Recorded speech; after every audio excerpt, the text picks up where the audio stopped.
ರುಕ್ಮಿಣಿ ಸ್ವಾಮಿ, ಈ ದ್ವಾರಕೆಯಲ್ಲಿ ಎಲ್ಲರನ್ನು ಗಮನಿಸಂತೆ. ಏನಾಯ್ತು? ನನ್ನನ್ನೇ ನೋಡ್ತಾ ಇದ್ದಾರೆ. ನೀವು ದೇವರಲ್ವಾ? ಹೌದು.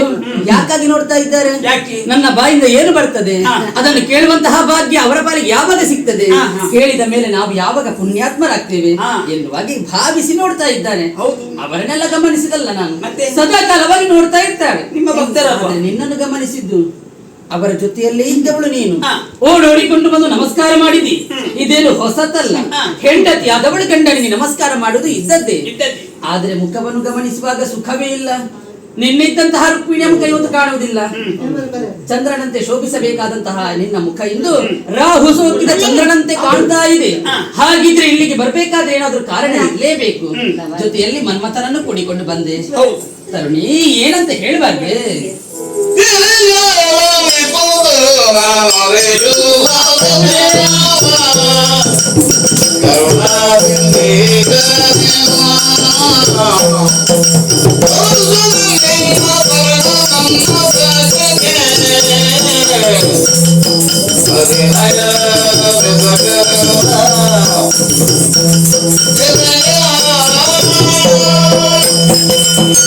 ಸ್ವಾಮಿ, ರುಕ್ಮಿಣಿ ವಂದಿಸಿಕೊಂಡಿದ್ದೇನೆ. ಎಂತೇಳಿ?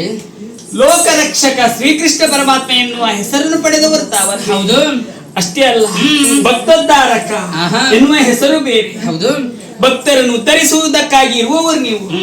ಭಕ್ತರೆಲ್ಲರೂ ಮುಸ್ಸಂಜೆಯ ಹೊತ್ತಿನಲ್ಲಿ, ಅರ್ಥ ಗೋಧೂಳಿ ಲಗ್ನದ ಹೊತ್ತಿನಲ್ಲಿ ದೀಪವನ್ನು ಬೆಳಗಿಸಿ ಕೃಷ್ಣ ಬಾರೋ ರಂಗ ಬಾರೋ ಮನೆಗೆ ಬಾರೋ ಎಂಬುದಾಗಿ ಭಜಿಸುವಾಗ ಭಕ್ತರ ಕಷ್ಟ ಕಾರ್ಪಣ್ಯಗಳನ್ನು ನೀಗಿಸುವುದಕ್ಕಾಗಿ ಓಡೋಡಿ ಹೋಗುವಂತ ದೇವರು ತಾವಾಗಿದ್ದೀನಿ.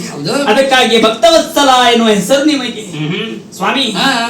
ಆದರೆ ಲೋಕದತ್ತವೇ ಗಮನವನ್ನೇ ಕೊಡುತ್ತಾ ಇದ್ದೀರಿ ಹೊರತು ನೀವು ನಿಮ್ಮ ಅರಮನೆ ಅರ್ಥ ನಮ್ಮ ಮನೆಯತ್ತ ಗಮನವನ್ನು ಕೊಡುತ್ತಾ ಇದ್ದೀರಿ ಸ್ವಾಮಿ. ಯಾಕೆ? ಬಲಭದ್ರ ಸ್ವಾಮಿ ಇಲ್ವೇ?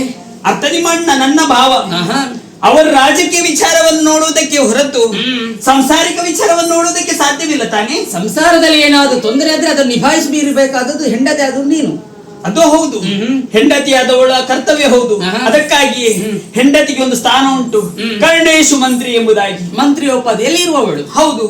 ನಾವು ಹೀಗೆ ಹೋಗುತ್ತಾ ಇದ್ದಲ್ಲಿ ನಮಗೆ ಈ ರೀತಿ ಒಳ್ಳೆಯದಾಗಬಹುದಿತ್ತೋ ಏನು, ಎಲ್ಲಿ ಎಡವಿ ಬಿದ್ದಿದ್ದೀರಿ ನೋಡಿ ಎಂಬುದಾಗಿ ಹೇಳಬಹುದು. ಆಜ್ಞೆ ಕೊಡುವುದಲ್ಲ, ಆಜ್ಞೆ ಅಪ್ಪಣೆ ಕೊಡುವುದಲ್ಲ. ಹೆಂಡತಿಯಾದವಳು ಉಪದೇಶಿಸಬಹುದು ಗಂಡನಾದವನಿಗೆ.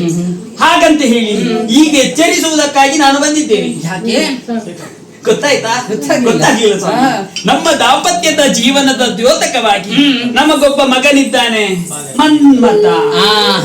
ಹೌದು. ಸಕಲ ವಿದ್ಯೆಗಳನ್ನು ಕಲಿಯುವುದಕ್ಕಾಗಿ ನಾವು ಗುರುಮಟ್ಟಕ್ಕೆ ಕಲಿಸಿಕೊಟ್ಟಾಯ್ತು. ಪುನರಪಿ ನಮ್ಮ ಅರಮನೆಯನ್ನು ಸೇರಿಕೊಂಡಿದ್ದಾನೆ. ಈಗ ಬರುವ ಹೊತ್ತಿನಲ್ಲಿ ಪ್ರಾಯಪ್ರಬುದ್ಧನಾಗಿದ್ದಾನೆ ಸ್ವಾಮಿ. ಪ್ರಾಯಪ್ರಬುದ್ಧನಾದ ಮಗನಿಗೆ ಒಂದು ಮದುವೆ ಮಾಡಿಸಬೇಕೆಂಬ ಆಲೋಚನೆ ಚಿಂತೆಯಾದ ನಿಮಗುಂಟೆ. ಅಯ್ಯೋ, ಅಷ್ಟೇ ಅಲ್ಲ, ನಿಮಗೆ ಒಂದು ತಾತ ಆಗುವ ಮನಸ್ಸಿಲ್ವಾ? ಮೊಮ್ಮಗನನ್ನು ನೋಡ್ಬೇಕು. ನಾ ಮೊದಲೇ ಅಜ್ಜ ಆಗಿದ್ದೇನೆ. ಅದು ದೇವರ. ನೀನೊಮ್ಮೆ ಅಜ್ಜಿ ಆಗುದು ನೋಡ್ಬೇಕು. ನನ್ನನ್ನು ಅಜ್ಜಿ ಮಾಡ್ಬೇಕಂತ ಉಂಟು ನಿಮಗೆ ಅಲ್ವಾ? ಅಲ್ಲ, ನೀನ್ ಅಜ್ಜಿ ಆಗುದಕ್ಕೆಲ್ಲ ನೀನು ಒತ್ತಾಯ ಪಡಿಸುದು. ನನ್ನ ಸ್ವಲ್ಪ ಕೆಲಸ ಸ್ವಲ್ಪ ಕಡಿಮೆ ಆಗ್ಲಿ ಅಂತ. ಸೊಸೆ ಬಂದ್ರೆ ಅವಳಿಗೆ ಕೆಲಸ ಕೊಡ್ತೇನೆ ಅಂತ ಹೇಳುದು ನೀವು. ಇಲ್ಲ ಸ್ವಾಮಿ, ಆದಷ್ಟು ಬೇಗ ಮಗನಿಗೆ ಮದುವೆ ಆಗ್ಬೇಕು. ಮದುವೆಯ ಅಂದ ಚಂದವನ್ನು ನಾನು ನೋಡಬೇಕು. 8 ದಿವಸದೊಳಗೆ ಆ ಕಾರ್ಯವನ್ನು ಮಾಡಿ ಪೂರೈಸುವೆ. ಸಂತೋಷವಾಯ್ತು. ನಿನ್ನ ಇಚ್ಛೆ ಅಂತೆಯೇ ಆಗಲಿ.